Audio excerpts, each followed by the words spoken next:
What's up folks, hope you're doing well as usual. So I hope you enjoyed the last few videos. So we had this Shiva kill finally. As a casual static of 4 to maybe 6 hours a week sometimes, we have finally killed Shiva. So yeah, very happy about that. Thank you for your comments and I hope you enjoyed the Rival Wings guide. If you've not seen that, give it a check out. It's a great starter beginner overview guide, short, simple and to the point. I've recently switched over to Adobe Premiere, so I am going to be relearning some of the stuff I was doing before, but I do expect to start Tank Academy again. Yeah, so Tank Academy has done quite well, a few thousand views each episode, and I want to bring it back and see what we can cover to help people get into tanking or to get rid of any myths that might be associated with it. But with that being said, that leads me into this kind of next aspect of video content creation and ways we can form discussion points, you could say, whilst sharing my experience as a veteran warrior or a veteran tank, if you'd like. And that is by looking at what the community is saying in the community. The community is saying in the community. Hyperbole. What the community is saying is on the forums. So I've looked at the forums, I've got a few posts. We're going to take a few select posts from a certain thread every week, and it could be tanks, it could be the overall game, raiding, PvP, and we're going to discuss it. So we'll give this a try and we'll see how it goes, and hopefully this will form debate, it will get rid of myths, and I get to give my opinion on the thing I love most in this game, which is of course tanking. So that being said, I scoured down the official forums for tank. And the first thing I wanted to start with was obviously tank, and specifically warrior. Warrior is my current main. I did do a little bit of Gunbreaker earlier on in the tier, but I am now a warrior main yet again. I have stuck with warrior for a long time and been through every iteration of it. Yes, even the iteration where it was very painful to play, and who would make a guide on that warrior when it was really painful to play back in that day? I don't know. So needless to say, one thread that took my attention and the general theme I saw for warrior stuff in the community was warrior needs love. Warrior identity is in a crisis. So this is one of the threads that we'll look at, and we'll take out maybe 2 or 3 posts from this to help form our discussion point of what's being said. So this thread, war needs love / war identity, the first thing being said here is warrior main here. I don't complain much, but warrior is unplayable for me now. Our damage not just gone, our survivability gone. In its place, a subpar raid utility that pales in comparison to our fellow tanks. NF, which I assume is Nascent Flash, is horrible. It's not like Hearthstone, Divine Veil, or TPN. It is reliant on other party members to give us the actual ability. That was stripped from us, okay? Maybe I'm just crying, but every tank has a totally feel absent. Every tank has a totally absent feel, okay, absent to warrior. Gap closer is locked behind gauge that we can't build outside of combat, where all other tanks have 2 stacks. I could go on. I feel like I'm whining. I just want war to feel mighty again. Okay, so let's talk about this. Let's break this down. So war is unplayable for me now. Now, it has been virtually unplayable before. There was a patch, which again, I made a guide for this warrior when it was like this, where it was virtually unplayable. I stuck with it, I made a guide for it, but it was very broken. They made the class very complicated, and if you made one mistake, you were done for. And a lot of people abandoned warrior then, and rightfully so. So it is far, far from unplayable in the current iteration of Shadowbringers. Our damage notch gone. I'm not aware of what notch means. I assume they mean damage in comparison to all the tanks. Survivability is gone.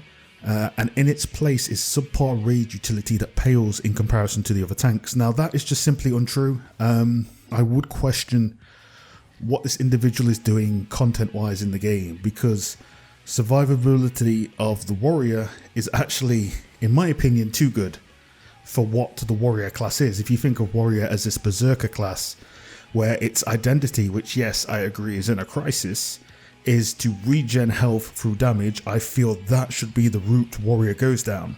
For that route to be successful, I feel that mitigation should be there, but not as strong as it currently is. The warrior mitigation is extremely strong, let me tell you that. So I actually think the mitigation could be nerfed more in favour for damaging for health. I think that's how Warrior will solve its identity crisis in the current patch.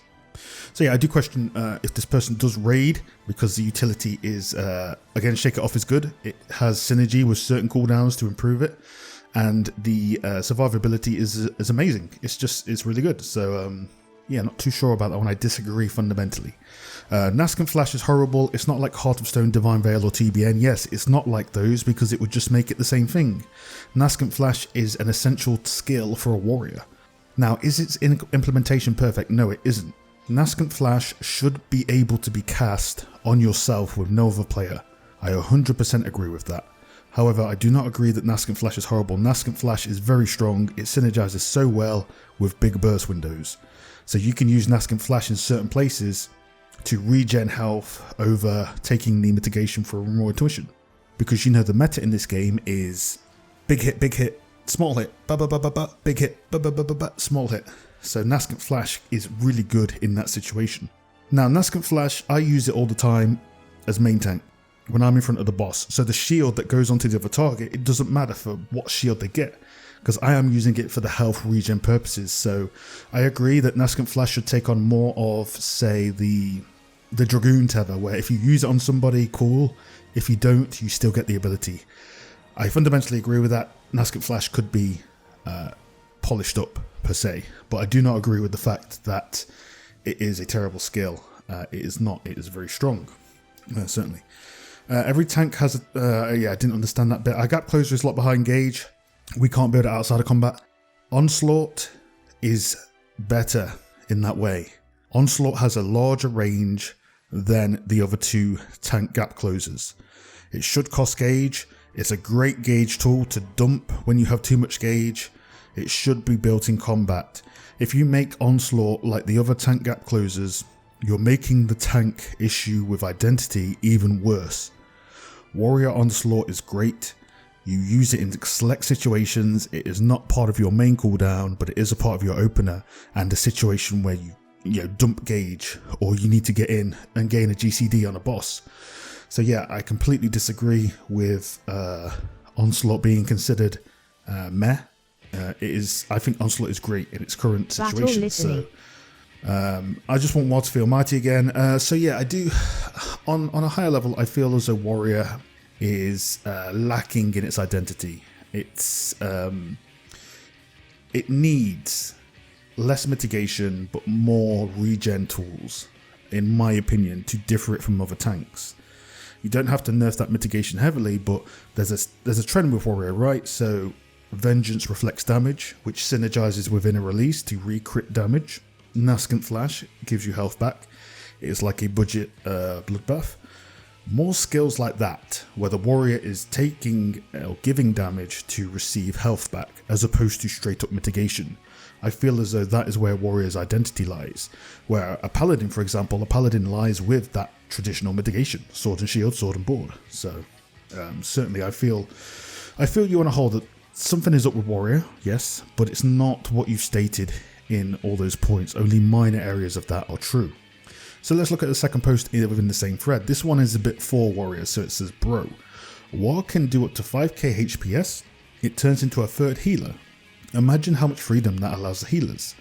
Sure, warrior can heal, but can it DPS? WoD DPS is not far behind as it is seen. Is it fourth? Yes. Is it bad? Not even close. Best Gunbreaker in E5S has 12.5k ADPS, whereas the best warrior has 12.4k ADPS. Are we really going to cry about 100 DPS? In EAS, that gap shoots to 400. Wowza. Warrior is so underpowered, am I right? War has 30% mitigation and rampart, just like other tank. Home gang, that's probably the best invul. Bro, warrior's got it all. What more do you want? Okay, so I agree to an extent. Warrior is very strong. It's a bit too strong within that overall tool set. So I believe a way that warrior can be focused is you make the mitigation based off of damage, reflection, and bloodlust, the berserker trait or whatever you want to call it, and you bump their damage up. Warrior is currently sitting down there with Dark Knight for damage. So if you look at FF logs and you do a tier percentile look, Gunbreaker is clearly very ahead of the game. Now identity wise, Warrior sounds like it should be the one that is top because they're wielding an axe They don't have a shield, but yet paladins are still above them. So you can see how identity-wise and stat-wise, this is a little bit confusing for what Square Enix are putting out as the current tanks. So there is certainly a damage issue with Warrior, but there is certainly a mitigation issue.